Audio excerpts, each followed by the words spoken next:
नमस्कार। आज हम जो चर्चा के लिए यहाँ पर सभी इकट्ठे हुए हैं, आप सोच रहे होंगे कि कौन सी बात है। हम प्राउत के लिए इकट्ठा हुए थे कि प्राउत क्या है और आपने जाना, लेकिन आपने जो चीज़ जाना और आप खुश हुए कि प्राउत आने से कितनी खुशहाली आ जाएगी, प्राउत आने से आपका जीवन बदल जाएगा। लेकिन मैं जब इस गांव में घुसा तो मैंने देखा कि जो सबसे दो चीज़ें हैं क्रांति को रोकने के लिए, किसी भी क्रांति को आने के लिए, और ये दो चीज़ें इस गांव में भरी हुई हैं। उस दो चीज़ों को मैं लास्ट में आपको समझाना चाहता था, और वो दो चीज़ें हैं, पहला आरक्षण और दूसरा यह लाल कार्ड। मैं गांव में जब घुसा तो लोगों ने सोचा कि मैं कोई नेता हूं और मैं लाल कार्ड बना दूंगा, और वो बोलने लगे कि लाल कार्ड हमारा भी बनवा देते तो अच्छा था। मैंने उनकी तरफ देखा, मैंने बोला ठीक है, आप सभा में आइए, हम बात करते हैं। असल में जो आप यह लाल कार्ड और आरक्षण इस देश की क्रांति को दबाने में सबसे बड़ा सहायक है। अभी एक रिपोर्ट आया था जिसमें बताया गया कि मात्र 21 लोगों के पास देश का 72% धन है। एक तरफ मात्र 21 लोग हैं जिनके पास देश का 72% धन है, और यह देश 38% धन से, बचे हुए धन से चल रहा है। और यह देश बचे हुए 28% धन से चल रहा है। मैंने 38 कहा, और यह देश बचे हुए 28% धन से चल रहा है। और उस 28% बचे हुए धन में यह जो गांव है, यह कितने % धन से चलता होगा? आपने कभी सोचा कि आपका कितने धन के ऊपर स्वामित्व है? इस गांव में लगभग सभी लाल कार्डधारी हैं और सभी को आरक्षण है, लेकिन स्थिति बद से बदतर है। इसका कारण कभी आपने सोचा? नहीं सोचा। मैं आज आपको बताता हूँ। इस देश में जब विकास नहीं होने लगा तो इस देश को लगा, नेताओं को लगा कि लोग आवाज़ उठाएंगे कि नेता किस लिए हैं, आपका जीवन परिवर्तित हो। वो किस चीज़ के नेता हैं? वो विकास के नेता हैं। वो आपके जीवन को परिवर्तित करने के लिए नेता है। वह जो आप दलदल में, जिस दलदल में फंसे हुए हैं, उस दलदल से निकाल करके एक विकसित राष्ट्र, विकसित गांव, विकसित समाज बनाने के लिए नेता है। लेकिन उन्होंने देखा कि यह नहीं हो सकता है, तो उन्होंने क्या किया? आरक्षण और लाल कार्ड का खेल खेला कि इसे कंटिन्यू करते हैं और इसी में लोगों को उलझा करके रखते हैं। कैसे? आपको क्या ज़रूरत है 1 रुपया किलो चावल खाने की? आप बोलिए मैं 100 रुपया किलो चावल खाऊंगा। सरकार को बोलिए मैं 100 रुपया चावल खाना चाहता हूं, आप एक प्लेटिनम कार्ड बनाओ और मैं आपसे सबसे महंगा चावल कर दूंगा। लेकिन मेरा जो हक है रोजगार का, वो रोजगार मुझे मिलना चाहिए। मेरा जो हक है रोजगार का, वो रोजगार मुझे मिलना चाहिए। लेकिन सरकार क्या करती है? आपको लाल कार्ड थमा देती है। लाल कार्ड थमा देती है। आप 1 रुपया 2 रुपया किलो अनाज में परेशान रहते हैं कि चलो कैसे भी जी लेंगे।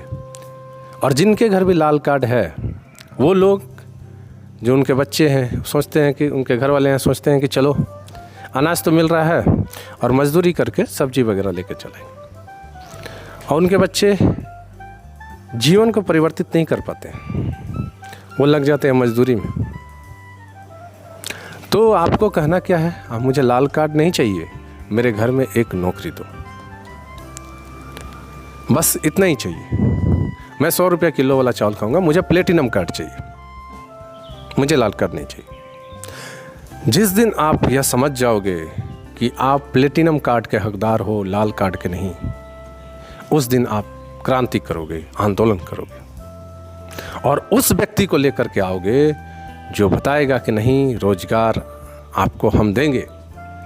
आज क्या हो गया है, नेता बोल रहे हैं कि सरकार का काम नहीं है रोजगार देना, सरकार का काम नहीं है फैक्ट्रियाँ चलाना। सरकार का काम क्या है तब? केवल रैलियाँ करना? सरकार का क्या काम है? केवल शोषण करना? सरकार का क्या काम है? विदेशों से केवल कर्ज लेना? सरकार का क्या काम है? जितनी परेशानियां हैं उन परेशानियों को और बढ़ाते जाना? सरकार का काम है उसके जो लोग हैं उनकी स्थिति में परिवर्तन करना। आपको सरकार और नेता इसलिए बनाया गया है कि जो काम समाज नहीं कर पा रहा है, समाज को एक गरीबी धारा से निकाल करके एक विकसित समाज में परिवर्तित करने के लिए। और आप बोलते हैं नेताओं का काम यह नहीं है, तो आप बोलिए मुझे लाल कार्ड नहीं प्लेटिनम कार्ड चाहिए। और नहीं देते हैं तो क्रांति कीजिए, आंदोलन कीजिए और अपना हक मांगिए। और नहीं देते हैं तो ऐसे व्यक्ति को वहाँ बैठाइए जो ये काम कर सकता है, क्योंकि यह काम किया जा सकता है। दूसरा, आरक्षण।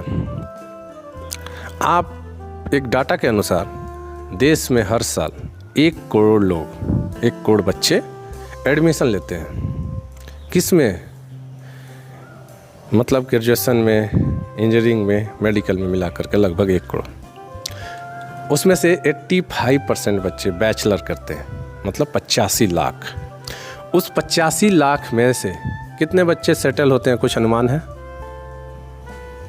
10% भी नहीं। जानते कितने होते हैं? मात्र 1200 बच्चे, 1000 से 1200 बच्चे जो सेटल होते हैं।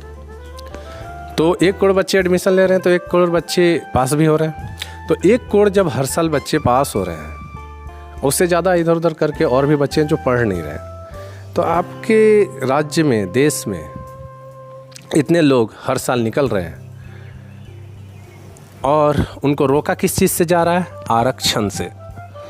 कि तुम्हें आरक्षण है, तुम एसटी हो, तुम एससी हो, तुम ओबीसी हो, तुम, अब तो जनरल को भी दिया गया है, आरक्षण तुम्हें दिया जाता है, तुम रुक जाओ। आप बोलिए मुझे आरक्षण नहीं चाहिए, मुझे आप रोजगार की गारंटी दो।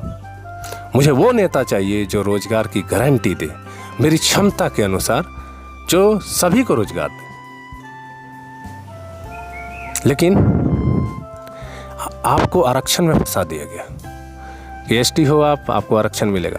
अरे भैया, जब 1 करोड़ लोग फॉर्म भर रहे हैं और वैकेंसी ही है 1000, तो इस आरक्षण का क्या करेंगे लोग? क्या करेंगे? 1 करोड़ लोग वैकेंसी भरेंगे और 1000 लोग हैं, तो आरक्षण तो उसी 1000 में होगा ना। तो क्या करेंगे बाकी 99 लाख प्लस लोग? तो इसी चक्र में आपको फंसाया गया है। स्टूडेंट को फंसा दिया गया आरक्षण में और गरीबों को फंसा दिया लाल कार्ड में। आप बोलिए मुझे आरक्षण नहीं चाहिए, आप आरक्षण वापस लो और मुझे रोजगार की गारंटी दो। अगर आप नहीं दे सकते तो मैं वैसे व्यक्ति को लेकर आऊँगा जो रोजगार की गारंटी देगा। फिर इनकी नींद खुलेगी। क्यों? क्योंकि जब तक आप मांगोगे नहीं तब तक ये उसके लिए तैयार नहीं होंगे। ये किसके लिए तैयार होते हैं? 2 तरह से सरकारें बनती हैं, एक आपके वोट से और एक पूंजीपति के पूंजी से। आप वोट दे दिए और आपका काम खत्म। लेकिन पूंजीपति पैसे दिया है तो जब सरकार बन जाती है तो वह अपने लिए कानून बनवाता है कि उसका धन कैसे बढ़ेगा, वह कैसे लूटेगा तुम्हें। धन कैसे बढ़ेगा? तुम ही लोगों को लूट करके बढ़ेगा, आम जनता को लूट करके बढ़ेगा। तो तुम क्या कर रहे हो? जनता क्या कर रही है? केवल वोट दे रही है। तुम संगठित होकर के अपने लिए रोजगार की गारंटी मांगो। एक ही चीज तुम्हें मांगने की जरूरत है, वह है रोजगार की गारंटी। जब इस चीज के लिए तुम मानसिक रूप से तैयार हो जाओगे तो ये भी मानसिक रूप से तैयार हो जाएंगे खुद को बचाने के लिए कि हाँ, मुझे रोजगार की गारंटी करनी है। और जब तक तुम मानसिक रूप से तैयार नहीं होंगे तब तक ये तुम्हें उन चीज़ों में फंसाएंगे जिन चीज़ों से तुम फंसते चले जाओगे। तो इस देश में दो चीज़ों ने क्रांति को, आंदोलन को और विकास को जो रोक करके रखा है वो है आरक्षण और लाल कार्ड। आप इससे ज़्यादा के हकदार हैं। मात्र 21 लोग 72% धन जो लेकर के रखे हुए हैं, उससे ज़्यादा के हकदार आप हैं। लेकिन आपका हक किसी और को दिया जा रहा है और आपको बदले में क्या दिया जा रहा है? 2 किलो चावल, 5 किलो चावल दिया जा रहा है। तो इस चीज़ से बाहर निकलिए। पूरी संपत्ति पे जब उनका हक हो जाएगा तब निकलिएगा। मैं इस इंडेक्स पे, मैं इस फिगर पे जब यह 50% था तब से देख रहा हूँ, आज 72% हो गया है। मात्र किस लोगों के पास धन, और हर साल 1 से 2%, 3% बढ़ रहा है। तो 28% बढ़ने में कितना दिन लगेगा? और 14 साल, अभी 23 चल रहा है, 14 साल मतलब हो जाने के बाद इनके पास 100% धन हो जाएगा।